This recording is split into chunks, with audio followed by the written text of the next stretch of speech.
सभी को राम राम नमस्कार। मैं हूं पीके अग्रवाल। आप देख रहे हैं ट्रूथ प्लस। साथियों, आज बात करेंगे ग्रेट निकोबार प्रोजेक्ट, जिसका भारत सरकार विकास कर रही है लगभग 81,000 रुपये के खर्चे से। उसमें सरकार बना रही है एक ट्रांसशिपमेंट पोर्ट यानी डीप सी पोर्ट, जिससे बड़े जहाज भारत में आ सकें। पहला भारत का डीप सी पोर्ट केरल के तिरुवनंतपुरम में द्विजिंजम है। डीप सी पोर्ट का मतलब जो मैं पढ़ रहा था कि बड़े जहाज जो आते हैं पहले भारत नहीं आया करते थे। भारत निर्भर था सिंगापुर पर, कोलंबो में और दुबई में। बड़े जहाज वहाँ आते थे, बड़े शिप आते थे, वहाँ से उनका सामान उतर के फिर भारत में आता था। लेकिन ये बनने के बाद ये दूसरा हो जाएगा, बड़े शिप भारत में डॉक कर सकेंगे। इसके अलावा नेवल बेस बनेगा जो मैं पढ़ रहा हूँ। डुअल दोहरे इस्तेमाल की एयर स्ट्रिप बनेगी, सिविलियन के भी होगी और मिलिट्री के लिए भी होगी। एक टाउनशिप भी बनेगी, पावर प्रोजेक्ट भी लगेगा। इसके साथ वहाँ टूरिज्म भी बढ़ेगा, इको टूरिज्म इस तरह से, यानी रोजगार भी मिलेगा। अब इससे क्या होगा, भारत की समुद्र में ताकत बढ़ेगी, भारत की समुद्र में निगरानी क्षमता बढ़ेगी। मैं कुछ डिफेंस से जुड़े लोगों की पोस्ट सोशल मीडिया पर देख रहा था, वो इसे भारत की सुरक्षा के लिए बहुत महत्वपूर्ण बता रहे थे। मैं तो यहाँ तक भी देख रहा था, कुछ कह रहे थे कि भारत की मलक्का स्टेट पर बढ़त बढ़ेगी और चीन का जो व्यापार वहाँ से गुजरता है, चीन पर दबाव बढ़ेगा। हालांकि व्यक्तिगत रूप से मैं भारत को ऐसा देश नहीं गिनता जो किसी को परेशान करे। हाँ, इतना ज़रूर है, जब भारत की ताकत बढ़ेगी तो कोई भी देश भारत से उलझने से पहले कई बार सोचेगा। अब जैसे अमेरिका है, उसके तो दुनिया में 800 देश है, उसकी नेवी तो दुनिया भर घूमती रहती है, तो वो भी यहाँ से जाती होगी, तो भारत कम से कम निगरानी कर सकेगा, देख सकेगा क्या हो रहा है क्या नहीं हो रहा। लेकिन सवाल ये भी है, भारत के लिबरल वो कैसे बर्दाश्त कर सकते हैं भारत के समुद्र में सैन्य क्षमता बढ़े, भारत की निगरानी क्षमता बढ़े, भारत की मलक्का स्टेट पर बढ़त बने, उससे चीन को डर लगे या चीन का संभावित हानि हो। भाई, भारत के लिबरल, जिन्हें मैं भारत विरोधी भी कहता हूँ, भाई जिन्हें मैं क्या पूरा राइट विंग कहता है, अमेरिका का डीप स्टेट का एजेंट भी कहते हैं, चीनी एजेंट तो खुलेआम कहा जाता है उन्हें। और यहाँ तक कि ऑपरेशन सिंदूर के बाद तो विशेषकर उन्हें पाकिस्तानी एजेंट भी कहा जाता है। तो भारत की सैन्य ताकत बढ़े, ये उन्हें कैसे मंजूर होगी? वो तो भारत को नीचा दिखाने का अलावा कोई काम ही नहीं करते।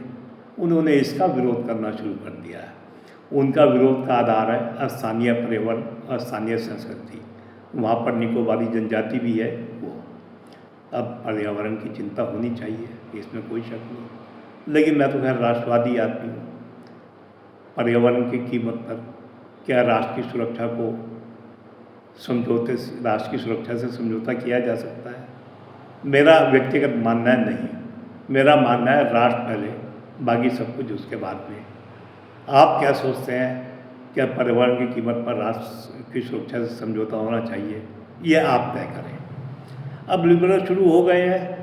अब खैर, मैंने आज का वीडियो केवल लिबरल को एक्सपोज करने के लिए बनाया है।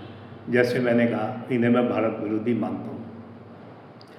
अब इसके नाम से हो सकता है आंदोलन भी शुरू हो जाए। तो मैं आपसे अनुरोध करूँगा, आप थोड़ा सतर्क रहें, जागरूक रहें, कम से कम पहचानने की कोशिश करें। ये वो इकोसिस्टम है जो इंफ्रा के लिए भी आंदोलन करता है और राष्ट्र सुरक्षा के विरुद्ध भी आंदोलन करता है। अभी जब आंदोलन शुरू होंगे, मान लिया, तो कुछ नाम भी सामने आएंगे। आजकल सोशल मीडिया का ज़माना है। निश्चित रूप से सोशल मीडिया हर नाम के पीछे की कहानी आपको बता देगा। मैं यहाँ किसी का नाम देने नहीं जा रहा हूँ। वो बता देगा कि कौन सा व्यक्ति किस किस आंदोलन में विंफ्रा का विरोध किया है। इनके पास मीडिया भी है, बुद्धिजीवी, वो भी आर्टिकल लिखेंगे। ज़्यादातर आर्टिकल तो वैसे तो शुरू हो भी चुके हैं। ज़्यादातर आर्टिकल अंग्रेजी में होंगे। वो इंटरनेशनल मास्टरों को खुश करने के लिए होंगे। और वैसे भी इनके आर्टिकल पढ़ने वाला तबका बहुत छोटा सा है, वो अपने तबके को ही संतुष्ट करेंगे, अपने समर्थक वर्ग को ही अपने साथ रखना उनका कर्तव्य होगा। तो ये आप जरूर देख के चलें कि वो क्या कर रहे क्या नहीं कर रहे। अभी आपने कुछ दिन पहले सोशल मीडिया पर एक फ़ोटो देखी होगी हीट वेव की, जहाँ बता दें कि दुनिया के 100 गर्म शहरों में भारत के 90-95 शहर हैं। आप ध्यान दें, ये केवल भारत की फ़ोटो दिखा रहे थे, दुनिया की फ़ोटो नहीं दिखा रहे थे, कि दुनिया का हाल ऐसे ही है। हो सकता है भारत के में ज़्यादा गर्मी हो इस वक्त, ये केवल एक दिन के आधार पर दिखाएंगे, ये कोई पूरे वर्ष के आंकड़े नहीं दिखाएंगे, ये पुराने रिकॉर्ड पर नहीं दिखाएंगे, क्योंकि ये दिखाएंगे पर्यावरण दिखाएंगे। उन्हें पता पर्यावरण एक संवेदनशील मुद्दा है, ये आपको एक तरह से आपकी संवेदनाएं दोहन करने का प्रयास करेंगे। तो ये इस तरह की हरकत करते रहेंगे, तो इन पर आप ध्यान रखिए, इनके इतिहास को पहचानते रहिए। इन्होंने कौन कौन से प्रोजेक्ट रोकने में बाधाएँ पैदा करी। मुझे लगता है आज का सोशल मीडिया जो पारदर्शिता का युग है, उसमें इनके सारे इतिहास को खोल कर रख देगा। हो सकता है ये आंदोलन कुछ दिन चले, या हो सकता है इसमें राजनीति आ जाए, राजनीति तो आएगी ही, हो सकता है उत्तर प्रदेश चुनाव, पंजाब चुनाव तक भी चले, लेकिन मुझे नहीं लगता ये लंबा खींच पाएंगे। जो आज भारत में सरकार है वो भी राष्ट्रवादी सरकार है, वो भी इनके किसी आंदोलन के दबाव में आने वाली नहीं है, ऐसा मुझे लगता है।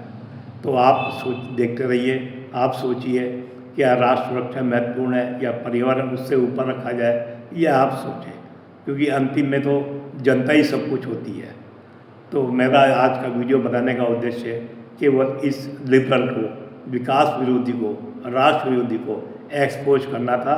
मैं नाम किसी का नहीं लूँगा, आप खबरें देखते रहिए, आपको एक एक करके सब नाम पता लग जाएंगे। कुछ आंदोलन जीवियों के नाम आप जानते ही होंगे, वो भी आएंगे, लिखेंगे।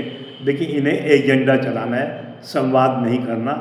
ये पर्यावरण पे एजेंडा चलाएंगे, इसमें कोई शक नहीं, लेकिन राष्ट्र सुरक्षा पर ये कोई बात नहीं बोलेंगे, वो इनके क्षेत्र से बाहर की बात है। तो आज के वीडियो में इतना ही। वीडियो पसंद आए तो वीडियो को लाइक करें, शेयर करें, चैनल को सब्सक्राइब करें। फिर मिलते हैं अगले वीडियो में, तब तक के लिए धन्यवाद।